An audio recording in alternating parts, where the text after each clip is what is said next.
Bonjour et bienvenue sur French with Jeanne, un podcast en français pour les étudiants de français. Je vous ai déjà expliqué mon rapport à l'écriture, à l'entrepreneuriat et au développement personnel.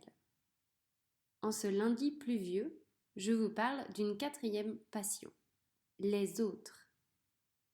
Je suis un peu malade, mais j'espère que ça ne gênera pas l'enregistrement. Tout comme le développement personnel, dire que je suis passionnée par les autres peut sembler un peu étrange. Et pourtant, je suis réellement passionnée par les humains. Je veux dire que je suis fascinée par la manière dont les hommes fonctionnent. Quand je dis les hommes, ça veut dire les hommes et les femmes. C'est pour ça que je l'écris avec un H majuscule. Alors, nous sommes plus de 7 milliards sur cette terre. Et c'est autant de personnalités différentes. Comment est-ce possible? J'ai conscience qu'il y a beaucoup de critères qui influent sur nos personnalités. Je pense à la société dans laquelle nous sommes nés, la famille dans laquelle nous avons grandi, la religion dans laquelle nous avons été élevés, les expériences auxquelles nous avons été confrontés, etc. Seulement, souvent, il y a des personnes qui ont grandi dans le même environnement. Et pourtant, elles sont totalement différentes. Ma sœur et moi, par exemple. Moi, je suis née en France, dans un petit village. J'ai grandi avec mon frère et ma sœur. Et nos parents ont fait le maximum pour nous traiter également. J'ai seulement 11 mois de différence avec ma sœur.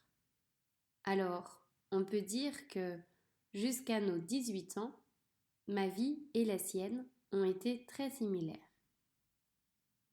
Cependant, on a toujours été différentes. On a des points communs, certes, mais on se comporte différemment. Alors, je me demande, pourquoi est-on si différentes? Quels sont les éléments qui ont provoqué ces différences? Ce n'est qu'un simple exemple pour illustrer à quel point les personnalités et attitudes des autres m'intriguent. Je me questionne beaucoup à ce sujet. Je suis vraiment curieuse de comprendre les gens. Pourquoi agissent-ils ainsi? Que pensent-ils? Comment réagissent-ils devant tel ou tel événement? Cela touche sûrement à la psychologie. Au moment d'entrer à l'université, j'ai longuement hésité entre des études de langue et des études de psychologie. Vous le savez probablement, j'ai fini par choisir la première option. Mais la deuxième m'est toujours restée en tête. Je fais partie des gens qui pensent que les hommes sont bons par nature. Je pense qu'à la naissance, tout le monde est bon et que par la suite, à cause des facteurs que j'ai listés plus haut, certains deviennent méchants. C'est une croyance très forte. Dans ma vie quotidienne, j'ai souvent des difficultés à reconnaître les gens qui peuvent me faire du mal. J'ai du mal à dissocier la vraie gentillesse de la gentillesse calculée. Certains disent que je suis naïve. Peu importe. De plus, je suis quelqu'un d'extrêmement empathique. Je me mets souvent à la place des autres et j'arrive à percevoir ce qu'ils peuvent ressentir. Parfois, ça m'affecte beaucoup. Je ne peux pas regarder les informations en France sans me sentir triste, car la majorité des sujets montrent des accidents, des catastrophes, des gens en détresse. Ce qui m'intéresse, c'est pourquoi, devant une même situation, les gens réagissent de manière si différente. Dans quelle mesure notre passé influence-t-il nos comportements présents? Quelles sont les valeurs qui motivent les gens? Et pourquoi certains profitent-ils des autres sans culpabilité? Je suis peut-être une idéaliste, mais j'ai du mal à comprendre les mauvaises intentions. L'un des livres auxquels je tiens le plus s'appelle 7 milliards d'autres. C'est un très beau livre qui consiste en portraits d'hommes et de femmes du monde entier, accompagnés d'interviews. La personne à l'origine de ce projet est un photographe français, Yann Arthus Bertrand. Il est connu pour ses magnifiques photos de notre planète et pour les nombreux projets qu'il a menés autour des hommes. Pour ce livre, des gens de partout ont été interrogés sur les mêmes sujets. On leur a posé 45 questions qui touchaient à des sujets profonds et universels. La famille, les sentiments, le bonheur, les croyances religieuses, leur pays, l'argent, la guerre, la mort, etc.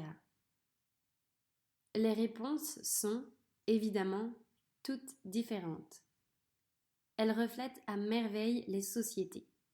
Et souvent, je suis impressionnée par la force de caractère de certaines personnes. Pour illustrer ça, je vais vous donner quelques exemples de réponses sur le thème du bonheur.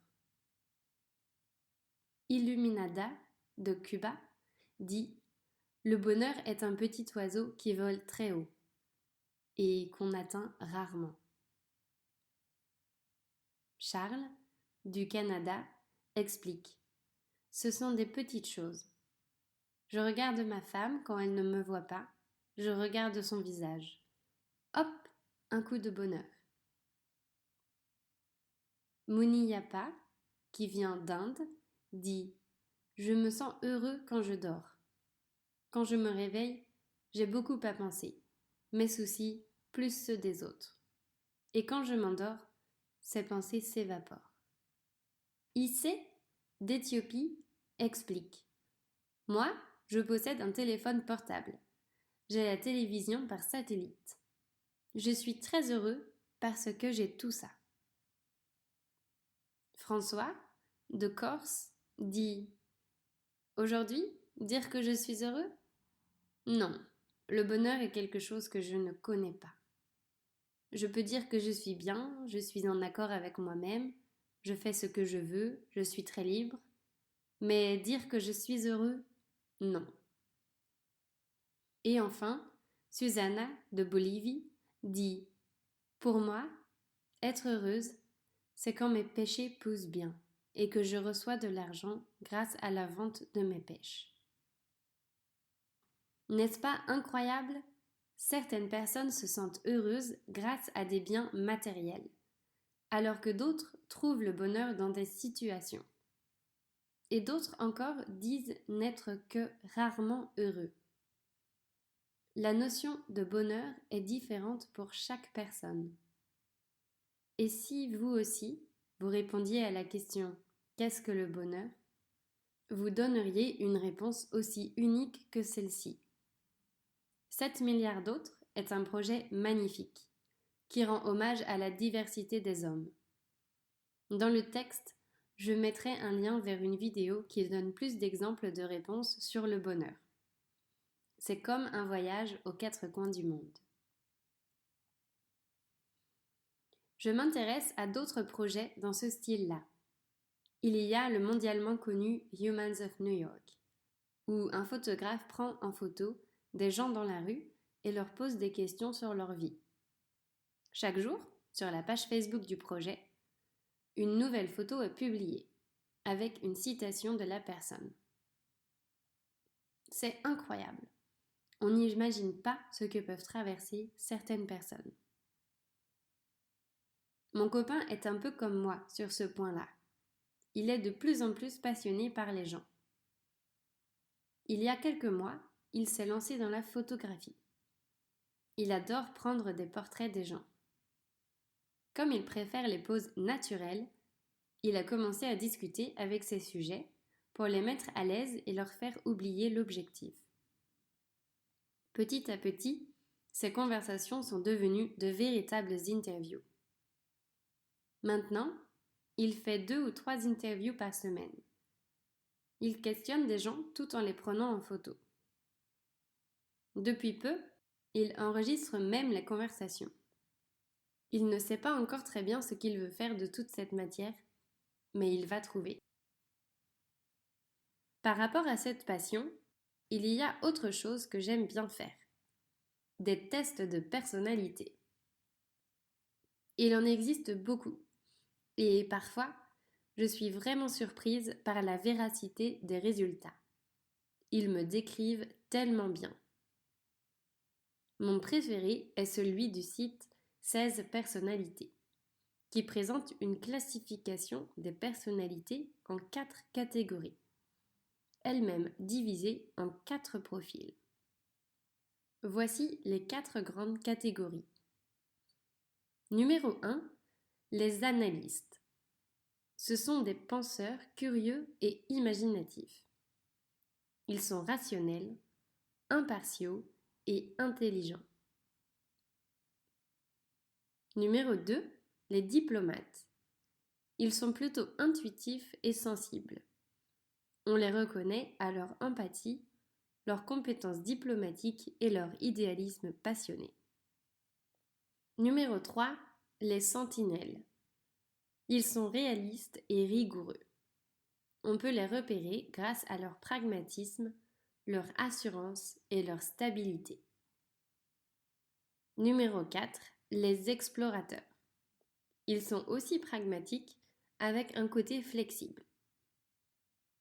Ils sont reconnaissables grâce à leur spontanéité, leur ingéniosité et leur capacité à vivre dans le moment présent. Alors, avez-vous identifié à quelle catégorie vous appartenez? Pour moi, c'est très clair. Et vous avez peut-être même deviné. Je suis dans la catégorie 2, celle des diplomates. En fait, j'ai passé leur test 2 fois, à quelques années de différence, et j'ai obtenu le même résultat.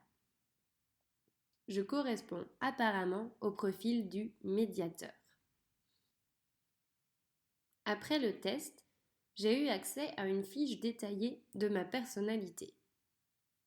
Le site me définit comme une introvertie plutôt qu'extravertie, intuitive plutôt qu'observatrice, utilisant ma sensibilité plutôt que ma logique, préférant garder des possibilités ouvertes plutôt que les grandes prises de décision, et enfin, étant plutôt d'humeur constante. Intéressant, n'est-ce pas? Le site va plus loin. Vous pouvez aussi y trouver des statistiques par pays. Par exemple, les Français seraient généralement plus intuitifs qu'observateurs. Toujours d'après le site, le pays où les habitants seraient les plus extravertis sont le Nicaragua, le Liban et le Rwanda. Les pays où les habitants utilisent plus leur raisonnement logique que leurs émotions sont la Géorgie, la Russie et la Biélorussie. Le site est assez riche et je n'ai parlé que d'une fraction des informations qu'on peut trouver dessus. En tout cas, je vous conseille de faire le test, ne serait-ce que pour vous confronter à votre résultat et voir s'il correspond à l'image que vous avez de vous. Bien sûr, je mettrai le lien dans la transcription. Voilà, j'espère qu'après toutes ces explications et exemples, vous comprenez mieux ce qui me passionne dans les traits de caractère et personnalité des gens. J'imagine que plus vous m'écoutez et plus vous avez la sensation de me connaître, moi. D'ailleurs, je voulais mentionner quelques podcasts dans cet épisode. Des podcasts où je peux écouter des gens parler de leur vie, tout simplement. J'adore écouter ces histoires de vie, mais aussi découvrir la perspective que les gens peuvent avoir sur leurs propres expériences. Mes 2 podcasts préférés, pour cela, sont Transfert et les pieds sur terre. Je mettrai aussi leurs liens dans la transcription. J'en profite pour vous rappeler que les textes de mes podcasts sont accessibles gratuitement. Cliquez sur le lien dans la description ou rendez-vous sur mon site internet pour les retrouver. Je vous souhaite une excellente semaine et à bientôt.